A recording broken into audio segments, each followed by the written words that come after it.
नमस्कार, आप देख रहे हैं पॉलिटिकल आइडिया। पॉलिटिकल आइडिया के आज के इस अंक में आप सभी दर्शकों का बहुत बहुत स्वागत है। मित्रों, आज हम बात कर रहे हैं दरभंगा शहरी विधानसभा सीट की। दरभंगा शहरी विधानसभा सीट पर लगातार 5 बार से चुनाव जीत रहे हैं संजय सरावगी। भारतीय जनता पार्टी का एक प्रकार से गर्व बन चुका है। कई प्रयोग किया गया अब तक आरजेडी के द्वारा, कभी मुसलमान को उम्मीदवार बनाने का, कभी वैश्य वर्ग से उम्मीदवार बनाने का, कभी कांग्रेस पार्टी लड़ती रही वहां से, लेकिन हर कोई नाकाम रहा लगातार 2005 से। ठीक है, 5 चुनाव हो गया, 2020, 2015, 2010, 2005 का 2 चुनाव। ठीक है, अंतिम बार 2000 में यहां से आरजेडी के सुल्तान अहमद ने चुनाव जीता था। उसके बाद से कभी भी ये भारतीय जनता पार्टी का गढ़ टूटा नहीं। हाँ, ठीक है कि मार्जिन विजय का, जीत और हार का मार्जिन घटता बढ़ता रहा, लेकिन संजय सरावगी एकदम अजात शत्रु की तरह आप कह सकते हैं इस विधानसभा सीट पर कब्जा जमाए बैठे हैं। 5 बार से लगातार जीत रहे संजय सरावगी वर्तमान में बिहार सरकार में मंत्री भी हैं, पहली बार मंत्री बने हैं। तो जानते हैं इस विधानसभा सीट के बारे में। यह दरभंगा विधानसभा सीट, यहां पर सामाजिक रूप से 3 प्रमुख वर्ग हैं जो राजनीति इस सीट की चुनावी संभावनाओं को प्रभावित करते हैं। और इस बार भारतीय जनता पार्टी के रास्ते में जनसुराज के उम्मीदवार एक प्रकार से बहुत बड़ी बाधा बनकर खड़े हो गए हैं। क्या ये बाधा नाम के दीवार टूटती है या फिर गिरती है या क्या होता है, उसी पर निर्भर करेगा भारतीय जनता पार्टी के विधायक संजय सरावगी के भाग्य की। क्या वो 6ठी बार जीतकर बिहार विधानसभा में पहुंच पाते हैं या नहीं पहुंच पाते हैं। दरभंगा विधानसभा सीट में अगर हम बात करें तो सबसे बड़ी आबादी मुसलमानों की है, वैश्य वर्ग है और ब्राह्मण। ये 3 ऐसे सामाजिक वर्ग हैं जिनकी आबादी यहां पर सबसे अधिक है। तो संजय सरावगी भारतीय जनता पार्टी का वैश्य वर्ग पारंपरिक मतदाता रहा है और इस पारंपरिक वोट बैंक को तोड़ने के लिए कई चुनाव में आरजेडी ने भी वैश्य प्रत्याशी दिए, चाहे वो अमरनाथ गामी हो, चाहे वो ओम प्रकाश खेड़िया हो रहे हो, हर बार मुंह की खानी पड़ी आरजेडी को। मुसलमान उम्मीदवार आरजेडी ने देना बंद कर दिया, इसलिए देना बंद कर दिया कि मुसलमानों के खिलाफ ध्रुवीकरण कराकर चुनाव जीत लेना भारतीय जनता पार्टी के लिए सबसे आसान था। लेकिन आरजेडी तो क्या इस बार सहनी समाज को, वीआईपी को वोट सीट दे देना और सहनी उम्मीदवार उमेश सहनी क्या संजय सरावगी का रास्ता 6ठी बार बिहार विधानसभा पहुंचने से रोक पा रहे हैं? इसका जवाब है हाँ। और उसका सबसे बड़ा कारण क्या है? सबसे बड़ा कारण है 5 बार से चुनाव जीत रहे संजय सरावगी के खिलाफ एंटी इनकम्बेंसी एक फैक्टर है।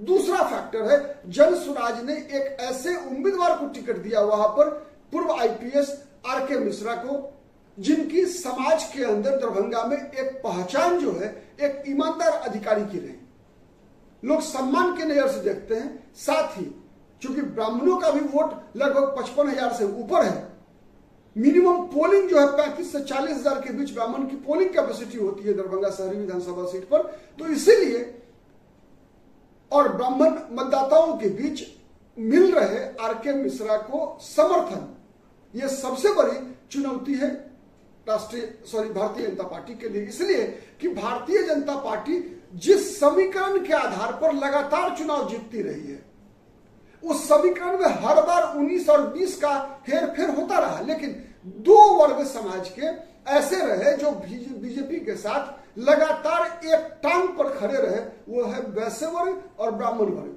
जब से वैश्य और ब्राह्मणों की राजनीतिक रूप से दोस्ती हुई इस विधानसभा क्षेत्र में, तब से बीजेपी अपराजय है। आप कह सकते हैं कि संजय सरावगी के उम्मीदवार बनने के बाद ही वो दौर शुरू हुआ दरभंगा शहरी विधानसभा सीट में, जब राजनीतिक रूप से वैश्य और ब्राह्मण एक मंच पर आए। वरना उससे पहले कई विधानसभा चुनावों का इतिहास इस बात का गवाह है कि ब्राह्मण और वैश्य दरभंगा शहरी विधानसभा क्षेत्र में 36 का आंकड़ा रहा, लेकिन संजय सरावगी के आने के बाद ही ये 36 का आंकड़ा 63 का आंकड़ा बना।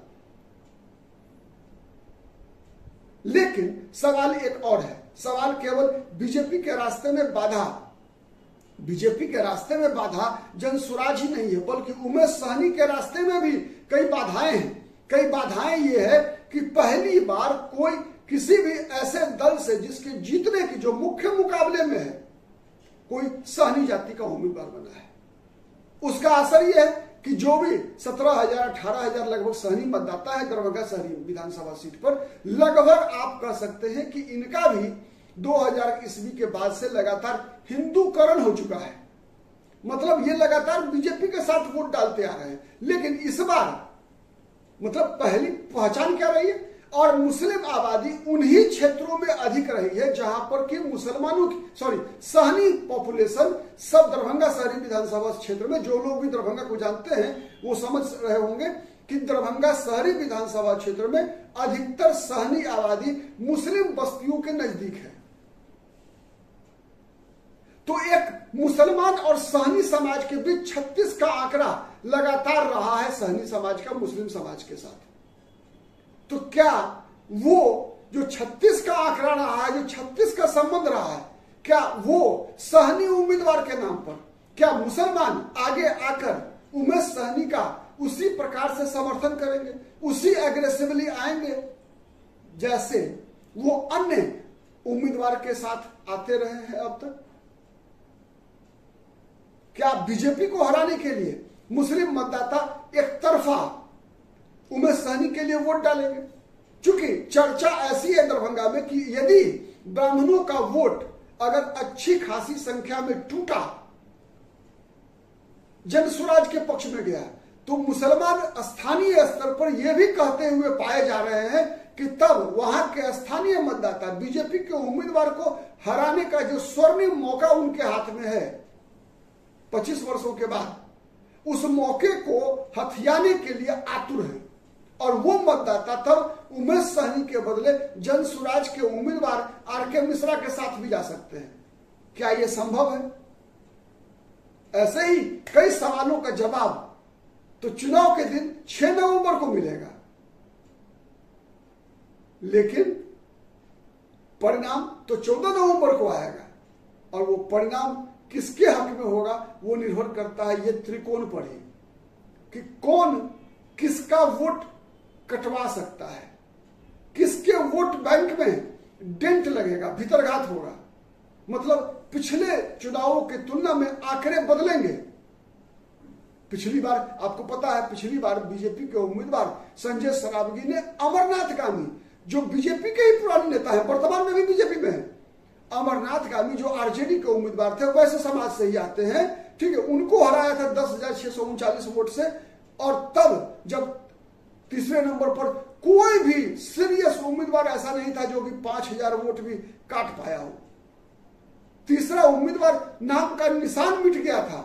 वही अगर हम बात करें 2015 में, तो 2015 विधानसभा चुनाव में भी संजय सरावगी की ही जीत हुई थी, तब भी वहां बीजेपी का वोट नहीं बटा था। 2015 में भी नहीं बट पाया।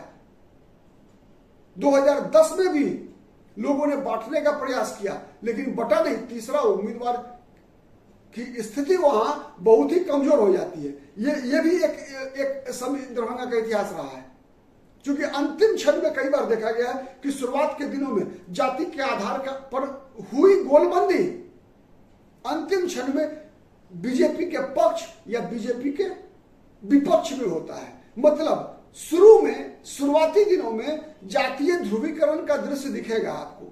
यह दरभंगा के इतिहास में बता रहा हूं, वर्ष 1990 के बाद से लगभग यही परंपरा रही है कि शुरुआत के दिनों में जातीय स्तर पर मतदाता बटे होते हैं, लेकिन जैसे जैसे मतदान का समय नजदीक, मैं दिन की बात नहीं कर रहा, मतदान का समय नजदीक आता है, वैसे वैसे ध्रुवीकरण सांप्रदायिक हो जाती है।